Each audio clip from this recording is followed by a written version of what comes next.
In the modern gaming industry, monetization is a hot topic. More so than ever before, companies are seeking new and innovative ways to further monetize their users, and it is in fact understandable given the fiduciary responsibility to shareholders that many of these companies and publishers have. However, as understandable as it is still a fundamentally risky atmosphere for average consumers, and thus should be closely monitored. Today I want to dive into the topic of the war against microtransactions and loot boxes. There are a lot of recent important examples that have taken place, as well as the fact that in general, awareness of what these practices are, how they progress, and how damaging they can be if unchecked is never a bad thing to highlight. The more people are aware of what is truly going on, the better. Alright, so to kick things off, I just want to say gamers lost the war over microtransactions as a whole. It wasn't even really a struggle, we kind of got blitzed. Before the vast majority of gamers at large were even really truly aware of the trajectory, they spread like wildfire. What was once contained within the emerging mobile game market and free-to-play titles is now seen in almost every single AAA full-release $60 game,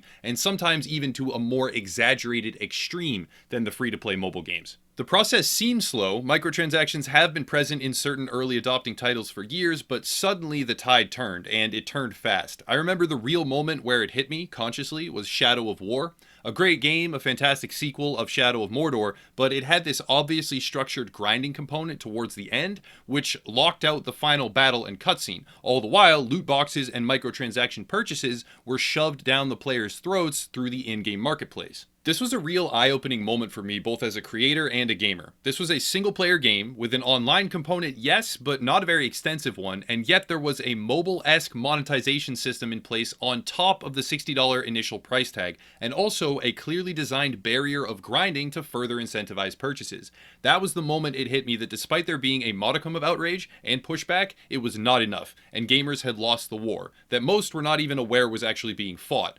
Microtransactions were here and probably never going to leave. A few months later, EA and Battlefront 2 shook the entire gaming world. EA had no doubt been closely monitoring these monetization models, having had great success in the past and still in the present with FIFA and other sports games. With their newest Star Wars game soon to release, they took the next step, and it was a huge next step. They decided to take microtransactions, but not only that, loot boxes, randomized rewards in line with literal gambling, and bake them into the core progression of Battlefront 2. As if that was not enough by itself, they also structured every surrounding system to forcibly push gamers into their payment funnels. Arcade mode had a limit on the amount of credits players could earn. The grind was insanely punishing for those that chose not to buy the boxes that contained random star cards, and overall, it was not just the next one step, it was the next 5 steps. This is the moment the war over loot boxes truly began. Loot boxes themselves have been around for a long time, in many titles, but EA put them into Star Wars, and in the most blatant fashion yet.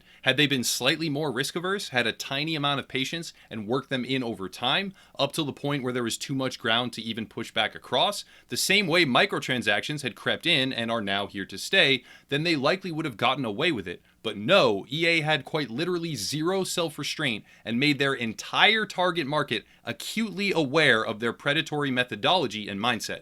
The backlash was severe, and the key point that marked a larger victory was the involvement of legislative bodies that began declaring loot boxes actual gambling, applying legal framework to them, and around the world, the gears were turning. This was no longer just gamers fighting back against crappy anti-consumer practices, this was larger governing bodies regulating true and current greed. Over time, the systems within Battlefront 2 did change substantially, and certain other games began to follow suit, fearing the massive backlash that had grown and still festers regarding EA as an entire publisher. But greed does not really have an off switch. Much the same way microtransactions in general swept through the industry, loot boxes had already, and were still in many cases, moving the same direction. Games like Tom Clancy's The Division had added in random reward loot boxes, which had sparked controversy in the community. The end result was that Ubisoft backed off on their ridiculously low ratios of cipher key rewards, the component needed to get the boxes, increasing their drop frequency by a huge multiple, since players rightly called out their obviously atrocious drop rates, but the boxes themselves were there to stay. The sequel, Division 2, coming in March of 2019, has held a guarded stance on loot boxes, neither confirming nor denying that they will be present, but they specifically and carefully are neglecting to deny their existence. It's pretty clear they are intended to be present, but the company is rightly nervous to confirm because of the hostile atmosphere regarding loot boxes in general as a whole at the moment. Expanding on the single-player implementation, we can glance over at Assassin's Creed Odyssey. It's a good game, but one that seems to partially, with their experience, be balancing towards the sale of a permanent XP booster in their cash store.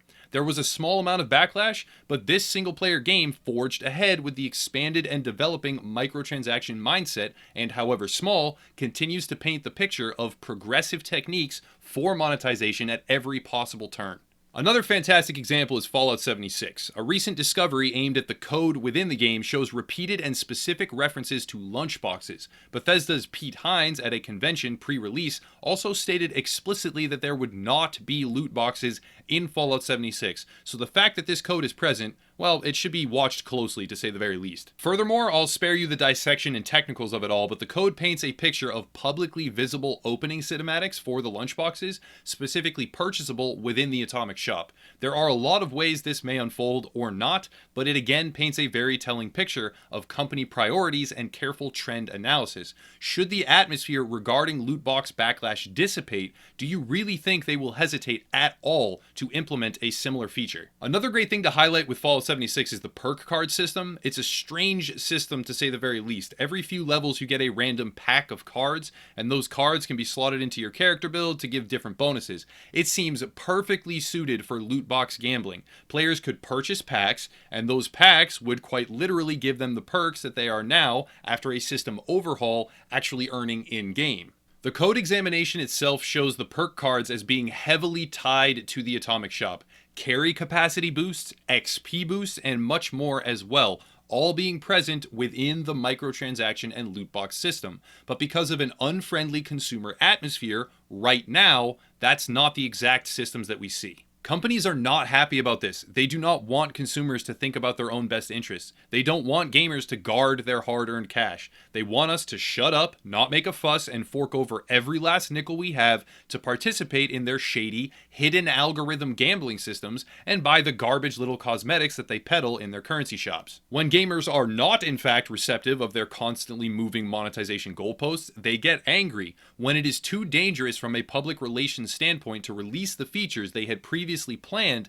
They must make up the differences somewhere else, which means as the pushback over loot boxes remains steadfast, and especially with the now active legislation component in motion, they resort to the existing microtransactions that are not randomly generated in nature as a fallback plan. Games like Red Dead Redemption 2, a title I've been covering extensively, are the perfect example of this. What started as a straight-up pay-to-win system with an unbelievably punishing economic infrastructure has been revamped several times.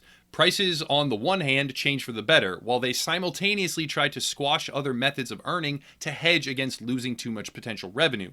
When backlash mounted regarding the payment of real-world dollars to skip all grinding and purchase all the strongest gear, something they clearly designed originally with full intent and understanding of how greedy and anti-consumer that method of monetization truly is, has now become a scaled-back version, but they didn't even bother to fix the interlaced prompts. When scrolling over items you can pay for with gold, but you don't currently have enough gold to buy them, there is a specific buy now option that is left over from their more greedy initial system.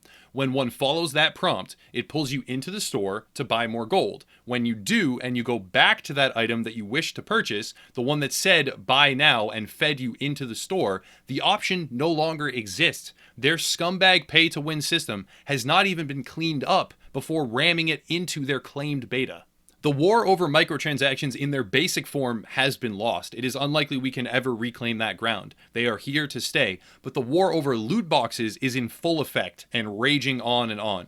The more predatory companies out there are waiting, eagle-eyed, with their finger on the trigger to put them back in and worse than ever. But in any industry, there will be a spread from most to least damaging. Companies like CD Projekt Red, for example, were notably recorded as saying the following: "If you buy a full-priced game, you should get a big, polished piece of content," and that is a sentiment that is not mirrored by many in the current competitive field. Furthermore, when confronted by the claim that they were pursuing a game-as-a-service model for the highly anticipated Cyberpunk 2077 release sometime in the future, they said specifically, "Worry not, when thinking Cyberpunk 2077, think nothing less than The Witcher 3. Huge single-player, open-world, story-driven RPG. No hidden catch, you get what you pay for, no bullshit, just honest gaming like with Wild Hunt. We leave greed to others. The landscape is not completely bleak, but in an ongoing fight to preserve the model of even being able to purchase a functional video game at launch that does not have pay-to-win systems and randomly generated loot boxes almost every single time, we need to be vocal and support the companies that have our best interests at heart. CD Projekt Red is a highly profitable entity. They have great street reputation and community sentiment, and they know it. They are leaning into it. They're doubling down on the not so old but seemingly old ways now of producing an actual finished game for $60, one that plays well and does not use every conceivable tactic in the book to forcibly part gamers with their cash. Many accuse me of being overly negative or of making mountains out of molehills, but when you give companies like Bethesda and EA and Take-Two an inch, they take a mile. They take many miles for that matter. We see it over and over. So the still common sentiment of don't make a big deal out of it is quite possibly one of the most damaging mentalities to have. Things like this need to be talked about, and, though uncomfortable at times, they need to be repeatedly and passionately advocated for, because without that vocal group standing up against practices that quite obviously evolve over time, rapidly, to their worst possible extreme, without the group fighting against that, the industry as a whole would slide into an abyss where games cost $100, release with maybe $10 worth of actual content, and then force you to pay another $200 just to get enough material to enjoy it for a few hours. Consumer-seller relationships are based upon accountability. For some reason, certain gamers actively work against their own self-interest and try to silence others from fighting for theirs. This is a borderline abhorrent personality trait. To keep the industry in line, producing games that are well-crafted and fun to play, we as gamers need to be vocal, understand the ground is gained and lost with each new development, and remember that the battle against loot boxes and predatory monetization is still in full swing, though, admittedly, we may have lost the microtransaction fight outright. It's hard to picture those going anywhere. As I further develop the perspective and voice for both myself and this channel, I plan to remain vocal about anti-consumer practices. I will remain critical of subpar product development and actively try to balance out the players that don't even consider their own financial well-being while participating in the hobby that they love. If you are like-minded, that's great. But if you're not, and you want to pay $200 per game with little to no content, broken releases, and constantly updated cash shops above anything else, you might want to unsubscribe, because you definitely don't want to be here for very long, and I sure as shit don't even want you here at all. That's going to wrap it up though. Stay vigilant, stay vocal, and help have a halting effect, at least partially, on the downward trend as of late with microtransactions, loot boxes, and various monetization methods that are seeping in through the cracks all over the place. If you want to support the channel, there are links down below. Facebook group, Discord server, gaming forums, and as always, thank you for watching, and have a nice night.